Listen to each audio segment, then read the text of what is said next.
এই লাচ্ছিটা এতটাই টেস্টি হয়, একবার খেলে বারবার খেতে মন চাইবে। আসসালামু আলাইকুম বন্ধুরা, আজ আমি বানাচ্ছি অ্যারাবিয়ান লাচ্ছি। সেজন্য এখানে দিয়ে দিয়েছি 2 টেবিল চামচ গুঁড়া দুধ, 2 টেবিল চামচ চিনি, এখন দিচ্ছি খেজুর, কিশমিশ, বাদাম, দিয়ে দিচ্ছি একটা পাকা কলা,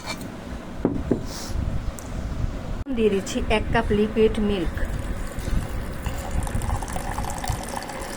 দিয়ে দিচ্ছি 1 কাপ ঠান্ডা পানি। কিছু ব্লেন্ডারের জারে দিয়ে নিলাম। এখন এটাকে ব্লেন্ড করে নেব। তৈরি হয়ে গেল আমার Arabian lassi.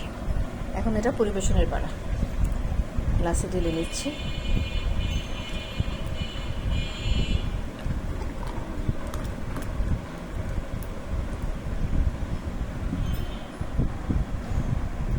This is final look.